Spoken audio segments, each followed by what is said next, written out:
कहीं ऐसा तो नहीं कि एक तरफ बैंक निफ्टी मजबूती दे और दूसरी तरफ ये निफ्टी आईटी बोले कि भैया रुक जाओ, इतनी ही जल्दी क्या है? निफ्टी आईटी इंडेक्स देख के तो ठीक नहीं लग रहा है जी। अब कारण क्या है वो शायद पीछे से आएगा। अभी तक मुझे ये देख के ठीक नहीं लग रहा। कारण अगले लेकिन हफ्ते आ जाएगा। हाँ, देखते हैं। कुछ कंपनीज अभी ले ऑफ भी तो बता ही रही हैं। अब वो ले ऑफ अच्छा, एक्सेस ये बीच में एब्जॉर्प्शन कर रही है। नहीं, अब ले ऑफ बीच में खबरें आने लगी थी कि हाँ नहीं, वापस लेना भी शुरू कर दिया है, तो ये कन्फ्लिक्टिंग सिग्नल्स का क्या मतलब है?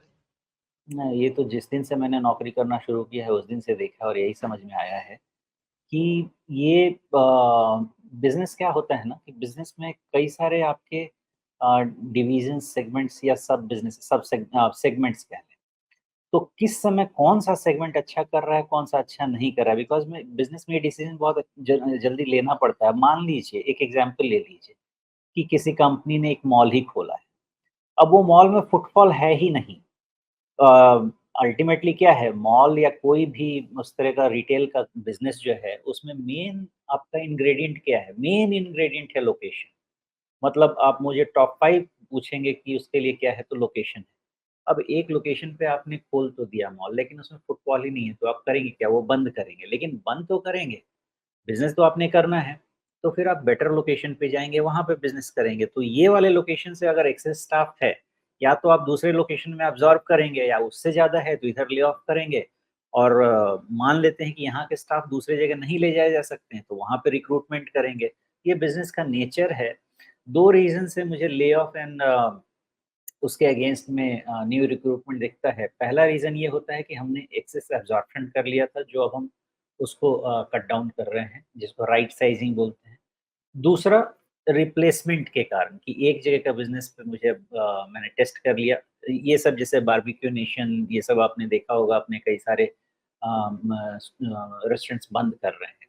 तो इसलिए बंद कर रहे हैं कि वहाँ नहीं चला। अब मान लीजिए कि दूसरे शहर में ही दूसरे राज्य में खोलना है, तो ये स्टाफ तो लेके जाएँगे नहीं, तो यहाँ वाले स्टाफ कटेंगे और वहाँ पे रिक्रूटमेंट होगा। तो ये सारे बिज़नेसेस आईटी में भी ऐसे ही लागू होता है कि मान लीजिए उनका एक वर्टिकल ठीक नहीं कर रहा, मान लेते हैं कि फाइनेंस वर्टिकल ठीक नहीं कर रहा, तो फिर दूसरे वर्टिकल में आज़माएँगे। तो फाइनेंस वर्टिकल के में ले ऑफ होगा, दूसरे वर्टिकल में रिक्रूटमेंट होगी। इस तरह से काम। जी। ओके, तो फिर आईटी इंडेक्स के लिए अभी क्या नजरिया बन रहा है? क्या ये जो पहले भी हमने डिस्कस किया था, 200 दिनों के मूविंग एवरेज को एक बार छूने के लिए और उसी के हिसाब से आपका ये 61.8% रिट्रेसमेंट भी लगभग वहीं पे, अब काफी हद तक दोनों मिल चुके हैं 33,300 के आसपास। तो क्या मतलब यात्रा वहीं तक की लग रही है साथ साथ अब? देखिए, मेरा बहुत स्ट्रॉन्ग गट फील है कि आईटी को फ़िलहाल अवॉइड में रखना चाहिए। कोई डिसीज़न लेने के सिचुएशन में नहीं है, कारण समझाता हूँ। 34,000 के पहले मैं इसको वीक कह नहीं सकता। 33,000 के पहले मैं इसको बर्बादी का डिक्लेरेशन दे नहीं सकता। तो अभी ये थोड़ा-सा ज़ोन ऑफ इनडिसिज़न है, plus at the same time आज के डेटा के हिसाब से मैं 36,800 के पहले इसको पॉज़िटिव कह भी नहीं सकता।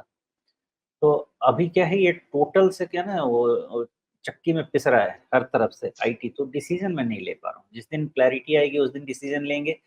एक स्ट्रक्चर फ्यूचर बेरिश बना हुआ है जो यही कहता है कि 200 डीएमए टेस्ट होना चाहिए। इसलिए फिलहाल इस पे व्यू स्टेटस को है, नो व्यू, कोई ट्रेडिंग नहीं। वेट एंड वॉच कर लीजिए, थोड़े दिन में इनफी टीसीएस पहुंच ही जाएंगे, उसके बाद डायरेक्शन मिल जाएगा, फिर अकॉर्डिंगली काम कर। जी। तो मतलब अब जो भी दिशा मिलनी है वो अगले हफ्ते या उसके अगले हफ्ते मिलनी है, जब नतीजों को लोग ठीक से समझ लेंगे। बिल्कुल। और उसके बाद ही ये समझ में आ जाएगा कि हाँ, ये 33,000 के आसपास, 33,300 के आसपास जो एक दिख रहा है कि भाई आज की तारीख में तो लग रहा है कि ये जो लाल लकीर है वो एक चुंबक का काम कर रही, खींच रही है अपनी तरफ। तो वो अपनी तरफ खींच करके रोक लेगी या खींच करके नीचे धक्का देगी, ये सब चीजें हमें अगले हफ्ते या उसके अगले हफ्ते समझ में आ जाएंगी। एक्चुअली प्री रिजल्ट में एक छोटा सा शॉर्ट कवरिंग बना तो है। अब अभी क्लोज कितना है इंडेक्स का? 35,250 के आसपास। जी। वो शॉर्ट कवरिंग बनती है आपकी 36,000 के पास, तो मतलब 700-800 पॉइंट, 1000 पॉइंट इसकी रैली बनती है शॉर्ट कवरिंग की। अब उसके बाद सस्टेन करेगा नहीं करेगा वो इवैल्यूएट करेंगे, लेकिन उतनी शॉर्ट कवरिंग की शायद तैयारी है 2 पैरामीटर पे समझ में आता है। लेकिन ओवरऑल जी। Trend largely negative overall. देखिए जी, ठीक है, एक तरफ हम इसके 200 डे मूविंग एवरेज की तरफ आने की बात कर रहे हैं, उस संभावना को देख रहे हैं, लेकिन अगर मान लीजिए जैसा आप कह रहे हैं कि शॉर्ट कवरिंग उभरती हुई दिख रही है और अगले हफ्ते अगर इस शॉर्ट कवरिंग के बाद ये 36,000 के ऊपर निकलने लगे, यानी कि ये जो 20 डे मूविंग एवरेज है इसको वापस पार करने लगे और वो बिल्कुल नतीजों से ठीक पहले अगर ऐसा होता है, तो क्या उसे एक संकेत माना जाए कि नहीं भाई अभी अगर 20 डे मूविंग एवरेज के ऊपर आ गया है तो फिर 200 डे की कहानी जो है वो थोड़ी देर के लिए पीछे रखते हैं? नहीं, ऐसा नहीं है। आई थिंक 37,000 के पहले कोई भी डिसीजन नहीं लेंगे। 37,000 पे एक रिव्यू लेते हैं, क्योंकि हो सकता है वो थोड़ा-सा डेविएशन हो, ब्रीच हो और फिर वहाँ से नीचे आए। मेन क्लैरिटी आपको तब मिलेगी जब इन्फोसिस, टीसीएस इनका मैनेजमेंट आपको कुछ कमेंटरी में बताए कि आने वाला समय जैसा था वैसा ही है, तो कोई दिक्कत नहीं।